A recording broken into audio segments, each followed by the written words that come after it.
I was standing at my kitchen sink that Tuesday morning, washing the breakfast dishes and humming along to the radio, when my phone rang.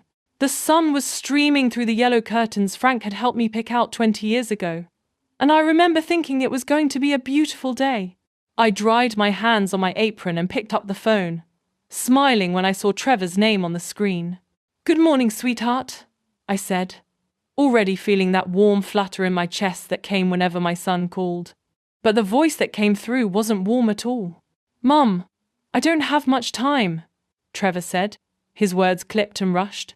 "We're leaving tomorrow. Your beach house has been sold already. Bye." I stood there, frozen, the phone pressed against my ear.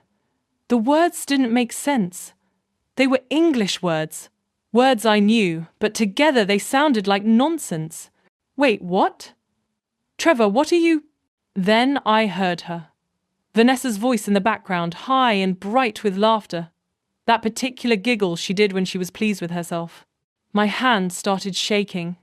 The beach house. Our beach house. The little blue cottage with the white shutters where Frank proposed to me 40 years ago, down on one knee in the sand at sunset. The place where we spent every summer. Where Trevor learned to swim. Where we built sandcastles and roasted marshmallows and watched the stars. "Trevor, you can't sell my house," I said, my voice coming out smaller than I wanted it to. "That's my house. Mine and your father's." "Not anymore," he said, and there was something in his tone I'd never heard before, something cold. "Look, I gotta go. The movers are coming tomorrow to clear it out. Don't bother going there." My mind was racing backward, tumbling through memories like falling downstairs. 6 months ago, Trevor had come by on a Sunday afternoon with a briefcase and a concerned expression. He'd sat me down at this very kitchen table and spread out some papers. "Mum, we need to talk about estate planning," he'd said, looking so grown up and serious. "With Dad gone, you need to protect yourself from taxes. These papers will transfer the beach house deed into a family trust. It's still yours, but it'll save you thousands in estate taxes when, well, later on." I'd looked at the papers, but the legal language made my head swim. Words like grantor and beneficiary and irrevocable trust all blurred together. Trevor had been so patient, pointing to the signature lines, explaining that it was all routine, that his lawyer friend had helped him set it up specifically to protect me. "You trust me, don't you, Mum?" he'd asked. And his eyes had looked so much like Frank's that my heart ached. Of course I trusted him. He was my son, my baby.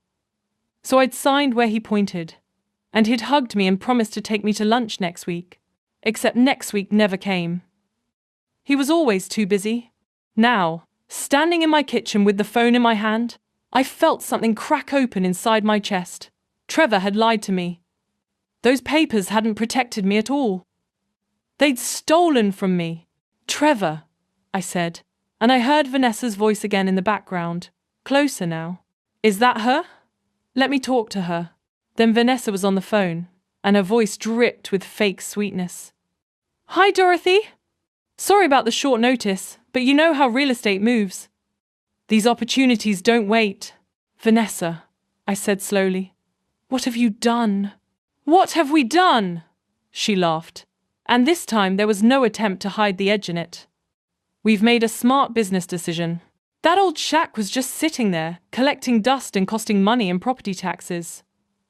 Trevor finally grew a spine and did what needed to be done. The developer's paying $850,000. Can you believe it? For that tiny little cottage. $850,000. The number hit me like a physical blow. That wasn't just money. That was every summer of my marriage. That was Frank teaching Trevor to fish off the dock. That was me reading books on the porch swing while seagulls called overhead. That was the last place I'd been truly, completely happy. But then something strange happened. As Vanessa kept talking, her voice getting more excited about curtains and cars and trips to Europe, I felt my fears shift into something else. Something clearer. I remembered Frank, 3 weeks before he died, holding my hand in the hospital. "Dot," he'd said, his voice weak but urgent. I've made sure you're protected. Leo knows everything. If anything ever seems wrong, you call Leo. Promise me." I'd promised, confused about why he seemed so worried. Now, suddenly, I understood. Frank had known. Somehow, he'd known that Trevor might do something like this, and he'd planned for it. A smile started at the corners of my mouth. It grew slowly, spreading across my face until I was grinning like a fool in my empty kitchen. "Dorothy? Hello? Are you even listening?" Vanessa's voice was sharp now, annoyed. "Oh, I'm listening," I said, and my voice came out steady and calm. Calmer than I'd felt in years. "But you forgot one thing." There was a pause. Then Trevor was back on the line. "Mum? What are you talking about?" "What are you talking about, old woman?" Vanessa shouted in the background. I laughed. I actually laughed, and it felt wonderful. "The house you sold," I said, pausing to let it sink in, "was actually—" I stopped myself. Let them wonder. Let them worry. "Actually what?" Trevor demanded, and now I could hear the first hint of uncertainty in his voice. "You know what?" I said, still smiling. "You'll find out soon enough. Enjoy your celebration while it lasts, sweetheart. You're going to need the happy memory." I hung up before he could respond. My hands weren't shaking anymore. I walked across the kitchen, picked up my address book, and found Leo's number. My old friend. Frank's best friend. The man who'd stood beside Frank at our wedding and beside me at Frank's funeral. The man who knew all of Frank's secrets. He answered on the second ring. "Dorothy? Everything okay?" "Leo," I said, and my voice was strong now, clear and certain. "I need you." 20 minutes later, I was sitting in Leo's home office, surrounded by mahogany bookshelves stuffed with legal volumes and framed photographs of him and Frank from their college days.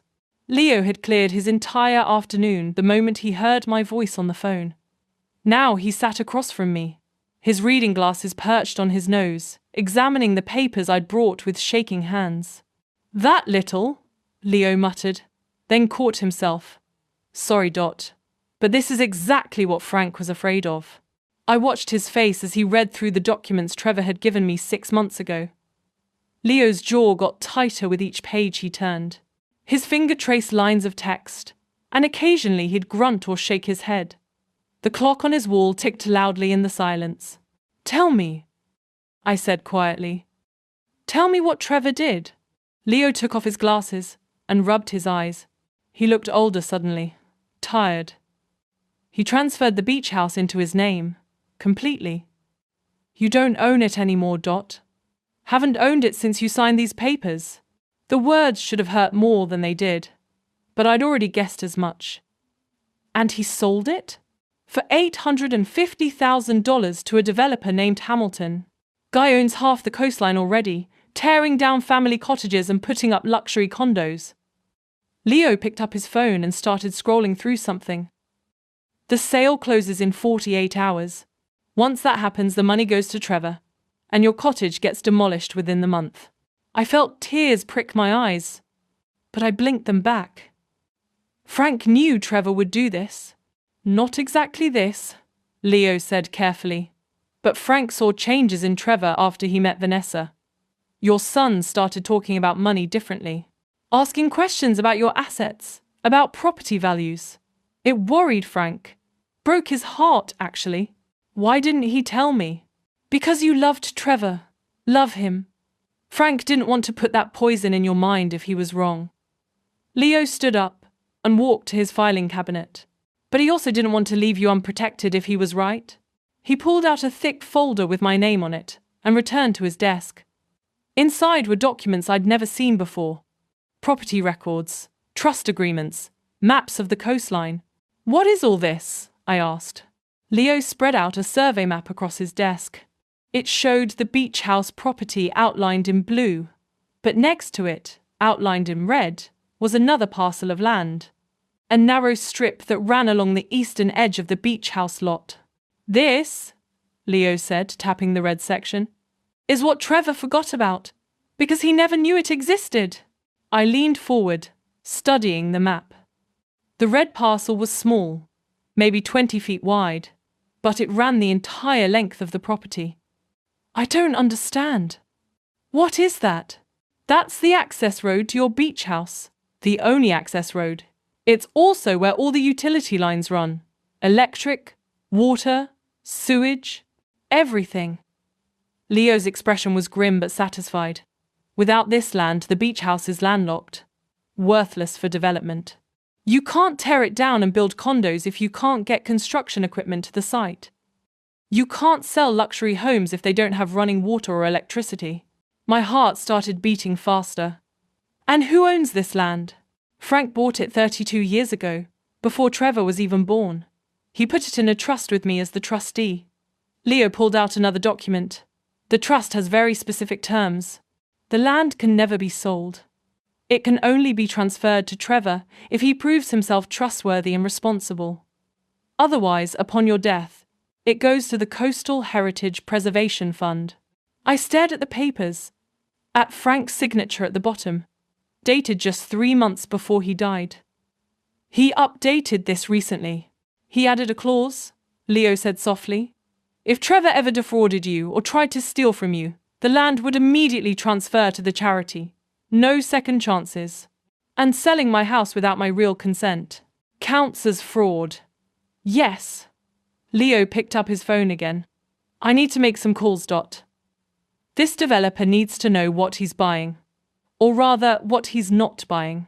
While Leo made his calls, I sat back in the leather chair and let myself remember Frank. Not Frank in the hospital at the end, but Frank as he was.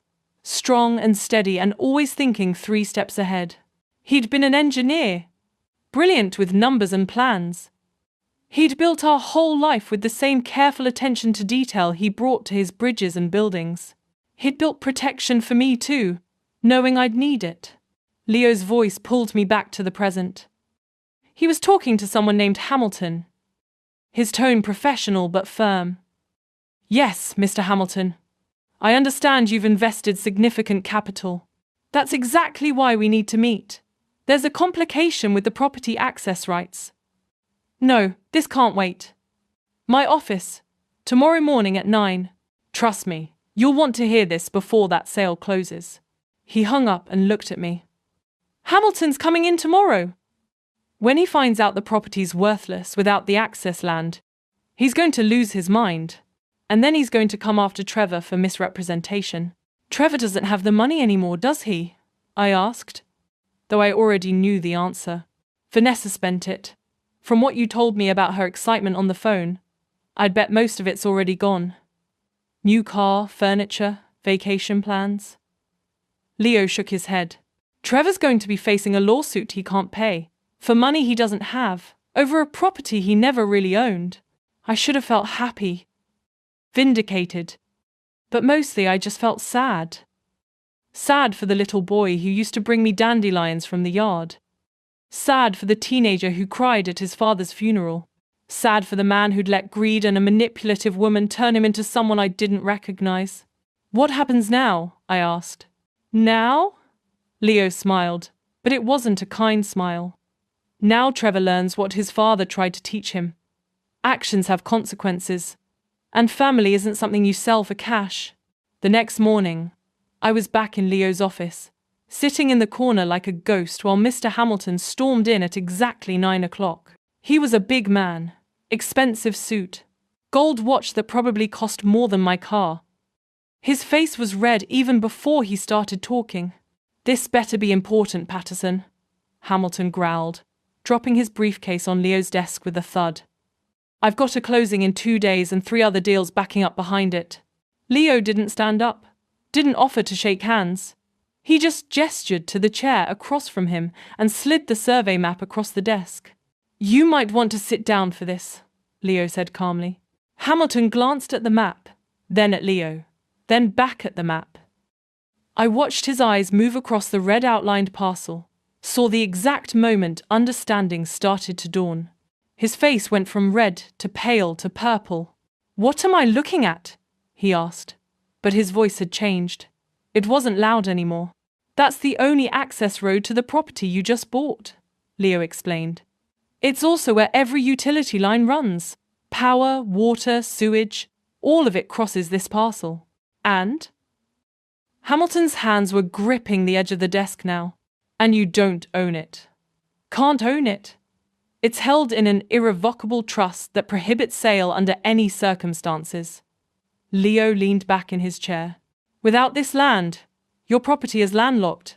No access for construction equipment. No utilities for the luxury condos you're planning. The beach house you bought is worthless. Hamilton stood up so fast his chair fell backward. That's impossible.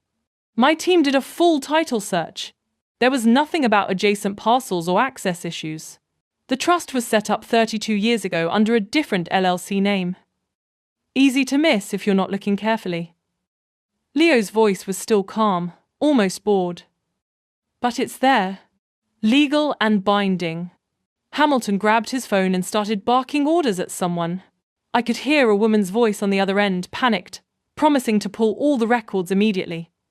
He paced Leo's office like a caged animal, breathing hard through his nose.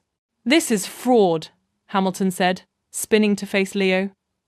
That Bennett kid sold me a worthless piece of land.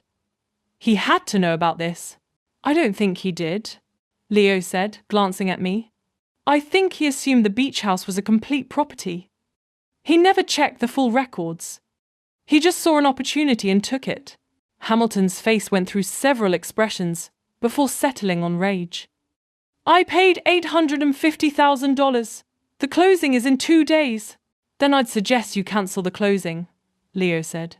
Or accept that you just bought the most expensive paperweight on the East Coast. Hamilton made another call. This time I heard him clearly because he was shouting. Get me Trevor Bennett on the phone. Now. I don't care if he's in a meeting, pull him out. This is urgent. He waited, his foot tapping against Leo's carpet. When someone finally answered, Hamilton's voice dropped to something dangerous and quiet. Bennett, Hamilton here. We have a problem with your little beach house sale. A big problem. I'm looking at a survey map right now that shows your property is worthless without access land you don't own and never disclosed. He paused, listening. I don't want to hear excuses. You have 48 hours to return my money, every penny, or my lawyers will bury you in lawsuits for fraudulent misrepresentation. Do you understand me? He hung up without waiting for an answer and turned back to Leo. If that money isn't back in my account by Friday, I'm suing everyone. Bennett, his wife, and anyone else involved in this disaster. Mrs. Whitmore had no knowledge of the sale, Leo said firmly. Her son misled her into signing transfer papers. She's a victim here too. Hamilton looked at me for the first time. Really looked at me. I must have seemed small and old and harmless, sitting there in my cardigan with my purse on my lap. His expression softened just a fraction. I'm sorry for your trouble, ma'am, he said, his voice almost gentle. But your son just cost me a fortune. He cost me something more valuable than money, I said quietly. He cost me my trust. Hamilton left a few minutes later, still making angry phone calls to his lawyers. Leo and I sat in silence for a while after he was gone. The morning sun had shifted, throwing new shadows across the office. Trevor's whole world is about to collapse, Leo said finally. Hamilton's right. That money's probably spent. Vanessa doesn't strike me as the saving type. I thought about my son right now, somewhere in his fancy apartment, getting that phone call. I imagined the panic, the cold sweat, the way his hands would shake as he realized what he'd done. Part of me wanted to call him, to fix it somehow, to make it better the way I used to when he skinned his knee or failed a test. But I couldn't fix this. This was too big, too broken. And maybe that was the lesson he needed to learn. I should go home, I said, standing up. My legs felt tired, like I'd walked miles instead of just sitting in a chair. Bev's waiting for you there, Leo said. I called her this morning. Figured you might need a friend. I hugged him then. This old man who'd been Frank's best friend and mine. Who'd kept Frank's secrets and protected me when I didn't even know I needed protection. Thank you, I whispered. Frank would have done the same for me, he said. I drove home slowly. not really seeing the streets I'd known my whole life. My phone rang 3 times. Trevor's name flashed on the screen each time. I let it go to voicemail. When I pulled into my driveway, Bev was sitting on my front porch with 2 cups of coffee. She didn't ask questions. She just handed me a cup and put her arm around my shoulders. "It's going to get worse before it gets better," she said. "I know," I replied. We sat there together, drinking coffee in the morning sun, waiting for whatever came next. Trevor showed up at my door at 11 o'clock that night. I was already in my pajamas, sitting with Bev in the living room, both of us pretending to watch television, but really just staring at the screen without seeing anything. When the doorbell rang, Bev stood up first. "You don't have to let him in, Dot." But he was still my son. No matter what he'd done, I couldn't turn him away without at least hearing what he had to say. I opened the door. Trevor looked terrible. His shirt was wrinkled, his hair messy like he'd been running his hands through it. His eyes were red and wild. He was holding a folder stuffed with papers, and his hands were shaking. "Mom, please, I need to talk to you." I stepped aside and let him in. Bev moved to leave, but I caught her hand. "Stay," I said. I needed her there. Needed a witness to whatever was about to happen. Trevor and I sat across from each other at the kitchen table. The same table where he'd done his homework as a boy. Where Frank had taught him to play chess. Where we'd celebrated every birthday and holiday for 38 years. Now it felt like a courtroom. "Hamilton called me," Trevor said, his voice cracking. "He's threatening to sue. He wants his money back by Friday or he's taking everything. Mom, you have to help me." I folded my hands on the table and waited. I didn't say anything.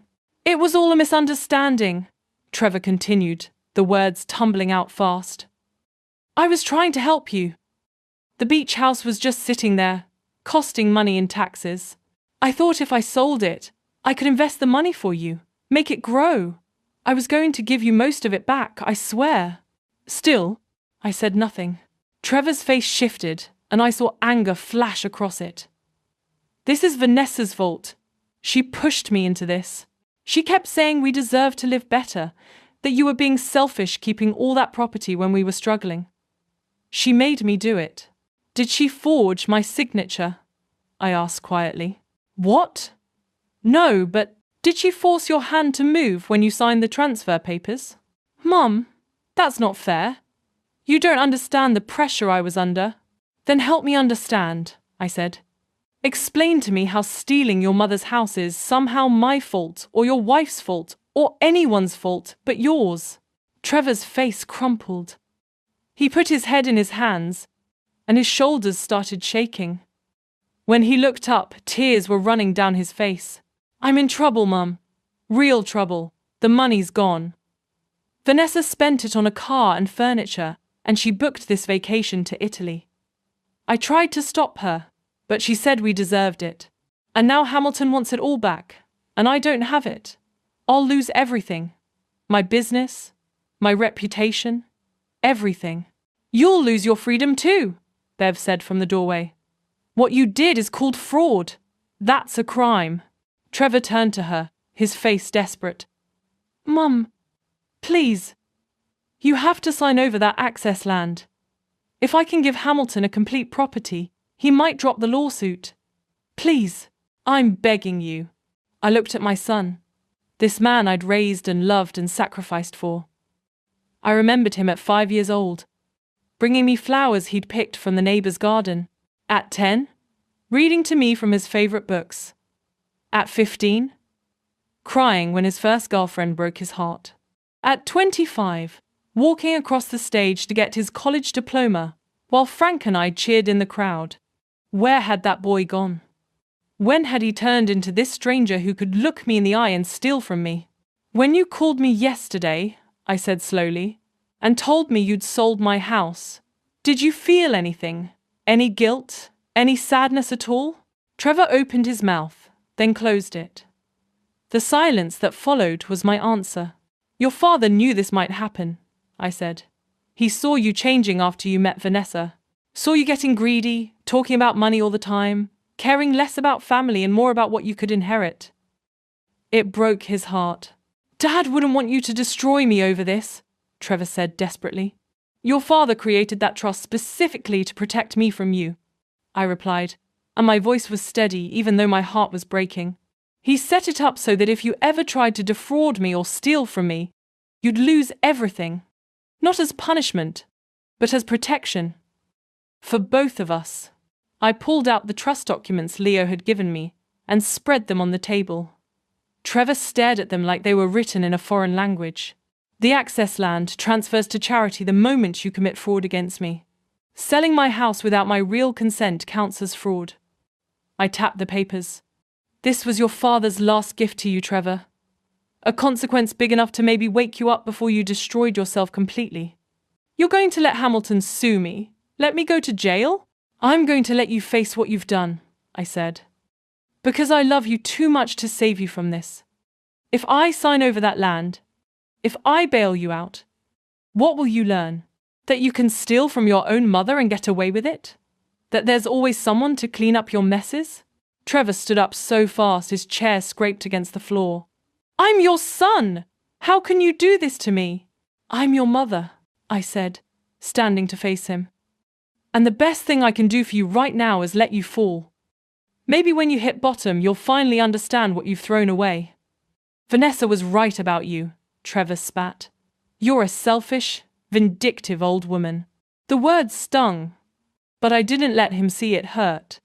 Then I guess you married someone just like me. Trevor grabbed his folder and headed for the door. He stopped with his hand on the knob and turned back one last time. When I lose everything, when I'm living on the street, will you be happy then? No, I said honestly. I'll be heartbroken. But I'll know I did the right thing. He left, slamming the door hard enough to rattle the windows. 2 months passed like a slow, painful dream. I spent most of that time at the beach house, the cottage that was mine again through a twist of legal fate I still didn't fully understand. Hamilton had abandoned the purchase when he realized the property was worthless without the access land. The sale contract fell apart, and somehow, through paperwork and clauses I let Leo handle, the house came back to me. But it didn't feel like mine anymore. Every room held ghosts now. I was sitting on the porch swing one morning, watching the sun come up over the water, when Bev came out with 2 mugs of coffee. She'd been staying with me on and off, never asking if I wanted company, just showing up when she knew I needed her. Leo called, she said, settling beside me. He wanted you to know the lawsuit's been settled. I took the coffee but didn't drink it. What happened? Trevor declared bankruptcy. Hamilton's lawyers will get some of the money back but not all of it.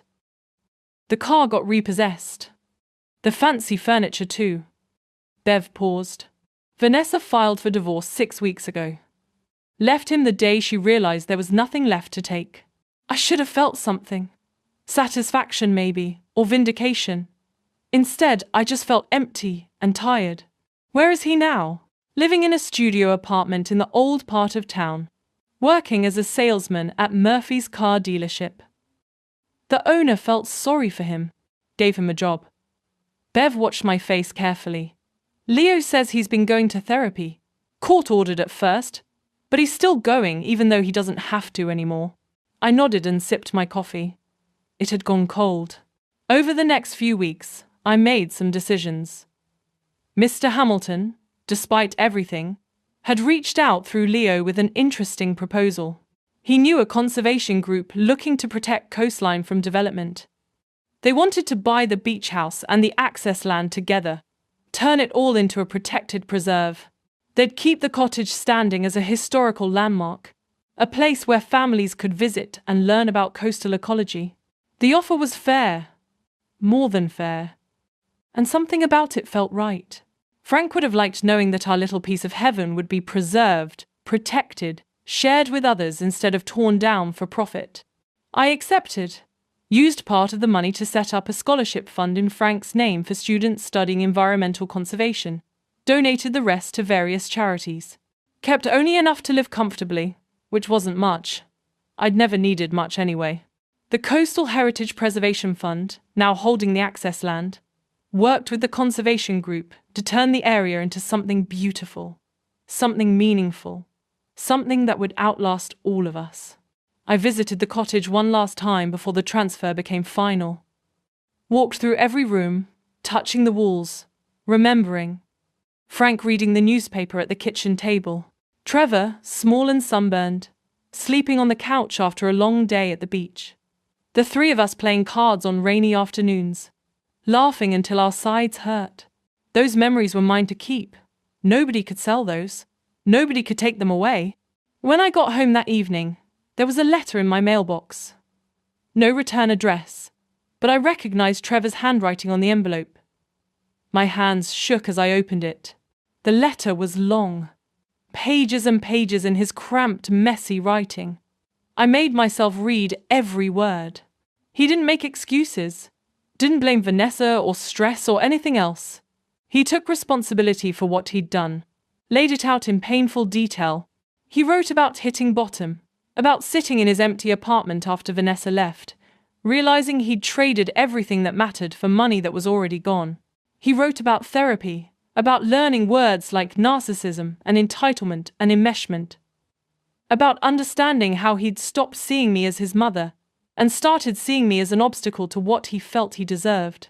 He wrote about his new job, how humbling it was to start over at the bottom, about the youth center where he volunteered on weekends, trying to help kids avoid the mistakes he'd made, about the small apartment that was nothing like the luxury condo but felt more honest somehow. He wrote that he was sorry. Not sorry he got caught, not sorry he lost everything, but genuinely sorry for hurting me, for betraying my trust, for selling the cottage where his father proposed to me. And then, at the end, he wrote something that made tears finally come. I don't expect you to forgive me, Mom. I don't deserve it. I just needed you to know that I'm trying to become the son you and Dad deserved. The one I used to be before I forgot what actually matters. I'm not there yet. Maybe I never will be. But I'm trying. And if you never want to see me again, I understand. But thank you. Thank you for loving me enough to let me fall. It was the hardest thing you've ever done for me, and the most important. I sat with that letter for a long time. Read it 3 times. Bev found me still sitting at the kitchen table an hour later. The pages spread out in front of me. What are you going to do? She asked gently. I don't know yet, I said honestly. He's my son. I can't forget what he did, and I can't pretend it didn't break something between us. But maybe if he keeps working on himself, keeps being honest, we can find something new. Not what we had before. That's gone forever. But maybe something different, something real. That's fair, Bev said. Whatever you decide, whenever you decide it, I'm here. I folded the letter carefully and put it in my drawer. I didn't write back. Not yet. Maybe not for a long time. Trust, once shattered, doesn't rebuild quickly. It takes years, requires proof, demands consistency. But I didn't throw the letter away either. Life went on. I volunteered at the library 3 days a week. Had coffee with Bev every morning. Tended my garden. Visited the beach preserve sometimes. Watching families explore the cottage that used to be mine. One afternoon, I found myself looking at Frank's photo on the mantel. The one from our 20th anniversary. Both of us grinning like teenagers. You knew, I whispered to his image. You knew this might happen, and you protected me anyway. Even after you were gone. I like to think Frank would be proud of how I handled things. Not with cruelty or revenge, but with firm boundaries and hard love. I'd given Trevor the most difficult gift a mother can give her child. The freedom to face his consequences and the space to grow from them. Whether that growth would lead us back to each other remained to be seen. Some broken things can be mended. Others stay broken but find new purposes. I didn't know which category we fell into yet, but I was whole. Surrounded by true friends. Free from manipulation. And somehow, despite everything, still capable of hope. That seemed like enough.